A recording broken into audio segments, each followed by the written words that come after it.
Praise the lord. దేవుని పరిశుద్ధ నామమునకు మహిమ కలుగును గాక. గాస్పెల్ మెసేజ్ మినిస్ట్రీ యూట్యూబ్ ఛానల్కు స్వాగతం. ఈ వారము మనం ధ్యానించుకుంటున్న అంశము పరిశుద్ధపరిచే దేవుడు. క్రైస్తవ విశ్వాసము నిత్యము పాపము పరిశుద్ధత గురించి ప్రాముఖ్యంగా బోధిస్తూ ఉంటుంది. ఎందుకంటే సృష్టికారకుడైన దేవుడు ఎంతో పరిశుద్ధుడుగా ఉన్నాడు. కనుక ఆయన బిడ్డలైన మనము నిత్యము పరిశుద్ధంగా ఉండాలని, పాపపు తలంపులు పాటించకుండా ఉండాలని దేవుని వాక్యము మనకు బోధిస్తుంది. దేవుడు మనలను తన స్వరూపంలో సృష్టించాడు అని దేవుని వాక్యం చెబుతోంది. కానీ మనకు ఉన్నటువంటి సంపూర్ణ స్వేచ్ఛను బట్టి పాపము చేసి దేవుడు మనకు ఇచ్చిన ఆయన మహిమను కోల్పోయాము. అప్పుడు పరిశుద్ధుడైన దేవుని సన్నిధి నుండి విడిపోబడ్డాము. దేవుని ప్రమాణాల ప్రకారము పాపం చేయటం అంటే దొంగతనము, హత్య చేయటం లాంటిది మాత్రమే కాదు, కానీ చిన్న అబద్ధం చెప్పినా కూడా పాపముగానే పరిగణింపబడుతుంది. దురదృష్టవశాత్తు కొన్ని ధర్మాలలో అబద్ధాలు చెప్పడం కూడా అంగీకారంగా బోధింపబడుతోంది. అదేవిధంగా ఇతరుల మీద కోపం పెంచుకోవటం, వారిని హత్య చేయటంతో సమానంగా పరాయి స్త్రీని మోహపు చూపు చూడటం వారితో వ్యభిచరించటంతో సమానంగా బైబిల్ బోధిస్తుంది. ఈ విధంగా ఏ ఒక్క మానవుడు దేవుని పరిశుద్ధ ప్రమాణాలను అందుకోలేడు. కనుకనే క్రైస్తవ విశ్వాసము పాపము గురించి, పరిశుద్ధత గురించి ప్రాముఖ్యంగా బోధిస్తుంది. అయితే దేవుని కుమారుడు అయిన యేసుక్రీస్తు మనిషిగా జన్మించి పాపం లేకుండా జీవించి మన పాపముల నిమిత్తము పరిశుద్ధమైన తన రక్తం కార్చి పాపం ద్వారా మనకు సంభవించే మరణము పొందుకొని మరణము జయించి తిరిగి లేచాడు. దానినే ఈస్టర్గా లేదా పునరుద్ధాన ఆదివారంగా జరుపుకుంటున్నాము. మనలో చాలామంది యువతీ యువకులు మరియు మధ్య వయస్కులు దేవుని సన్నిధికి రావటానికి, పాపములు ఒప్పుకొని పరిశుద్ధంగా జీవించే ప్రయత్నం చేయటానికి ఇంకా చాలా సమయం ఉంది అనుకుంటారు. కానీ రేపు ఏమి జరుగుతుందో తెలియని అనిశ్చితి ఉన్న ఈ లోకంలో మనకు ఎంత సమయం ఉందో ఎవరు మాత్రం చెప్పగలరు? ఇలాంటి వారు ఎంతో ప్రమాదంలో ఉన్నారు.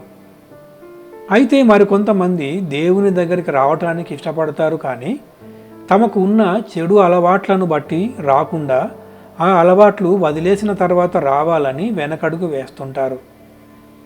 దేవుని పరిశుద్ధ ప్రమాణాలను ఒక్క క్రీస్తు తప్ప ఏ మానవుడు కూడా అందుకోలేదు, ఇక ముందు కూడా అందుకోలేడు అని దేవుని వాక్యం చెబుతోంది. క్రీస్తు తన బోధలలో రోగులకే వైద్యుడు అవసరం, కానీ ఆరోగ్యవంతులకు కాదు అని చెప్పాడు. ఆయన వైద్యుడిగా మన కోసం ఈ లోకంలోకి వచ్చాడు. మన ఆత్మీయ రోగాలను అనగా పాపాలను తొలగించటానికి ఆయన వచ్చినప్పుడు, అనారోగ్యం అనగా పాపములు తొలగించుకోవటానికి ఆయనను చేరుకోవాలి, కానీ ఆరోగ్యం పొందుకున్న తర్వాత అనగా పాపములు వదిలిపెట్టిన తర్వాత ఆయన దగ్గరకు వస్తానని చెప్పటం ఏమిటి? దేవుని వాక్యము యేసుక్రీస్తు పరిశుద్ధ రక్తము మరియు పరిశుద్ధాత్మ శక్తి లేకుండా మనము ఏ చిన్న చెడు అలవాటును కూడా జయించలేము. మనసులో అదిమి పెట్టి ఉంచటం తప్ప. మారు మనసు కావాలంటే క్రీస్తు దగ్గరకు రావాల్సిందే. ఇంకా ఆలస్యం చేయొద్దు, మోకరించి అడుగు. నీ పరిశుద్ధ జీవితానికి అదే మొదటి అడుగు అవుతుంది. నిర్గమకాండము 3వ అధ్యాయము 6వ వచనము. మరియు ఆయన, నేను నీ తండ్రి దేవుడను, అబ్రహాము దేవుడను, ఇస్సాకు దేవుడను, యాకోబు దేవుడను అని చెప్పగా మోషే తన ముఖము కప్పుకొని దేవుని వైపు చూడ వెరచెను. దేవుడు మోషేకు తనను తాను అబ్రహాము దేవుడను, ఇస్సాకు దేవుడను, యాకోబు దేవుడను అని పరిచయం చేసుకుంటున్నాడు. వీరందరూ కూడా ఎన్నో తప్పులు చేసిన మానవ మాతృలు మాత్రమే, కానీ దేవుడు తన పరిచయం వారితో జోడించి చేసుకుంటున్నాడు. సర్వసృష్టిని చేసింది నేనే అని చెప్పి దేవుడు అద్భుతాలు చూపించి తన పరిచయం చేసుకోవచ్చు కదా. కానీ దేవునికి మనుషులంటే ప్రేమ, తనను విశ్వసించిన వారంటే గర్వం. కనుకనే వారి పేరుతో జోడించి తనను తాను పరిచయం చేసుకుంటున్నాడు. తన పరిచయం మన ద్వారా కూడా జరగాలని ఎంతగానో ఆశపడుతున్నాడు. హానోకు దేవునితో నడిచాడని దేవుని వాక్యం చెబుతోంది. అంటే హానోకులో ఏ తప్పులు లేవా? దేవుని వాక్యం ప్రకారం ఖచ్చితంగా ఉన్నాయి. కానీ ఆయనకు దేవుని పట్ల ఉన్న విశ్వాసం ఆయనను మరణం లేకుండా దేవుని దగ్గరికి చేర్చింది.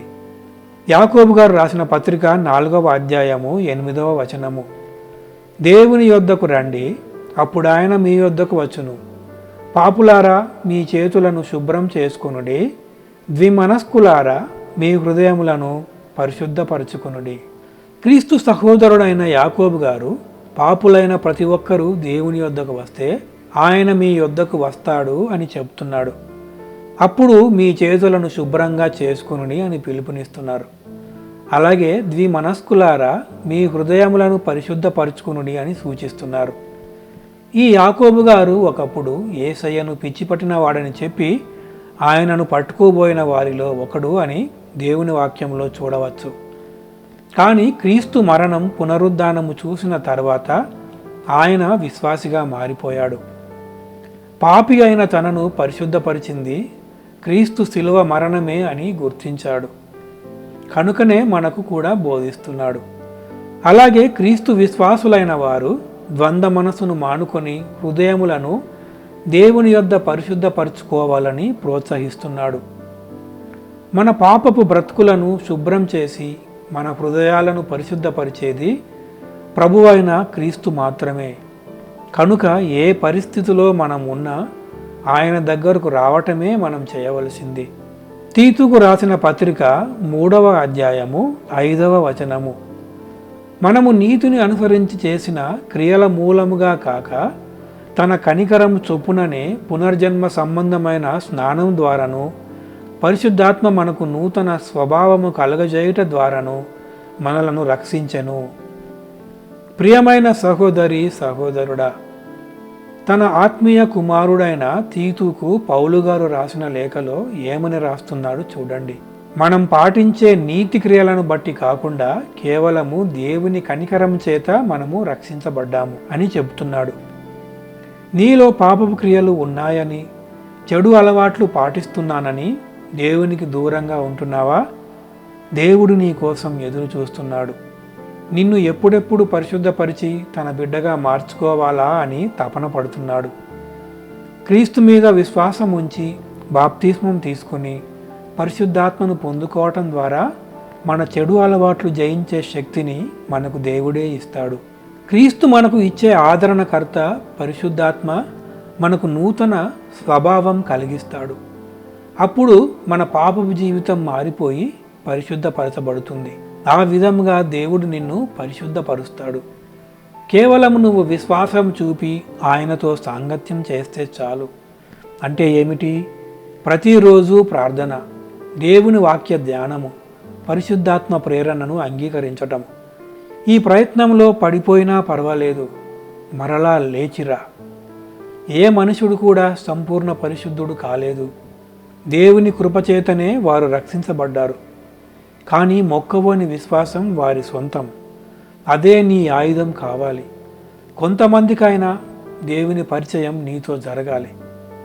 దేవుని చిత్తమైతే వచ్చే వారం మరో వాక్య భాగంతో కలుసుకుందాము. అంతవరకు దేవుడు మనకు తోడై ఉండునుగాక. ఆమెన్.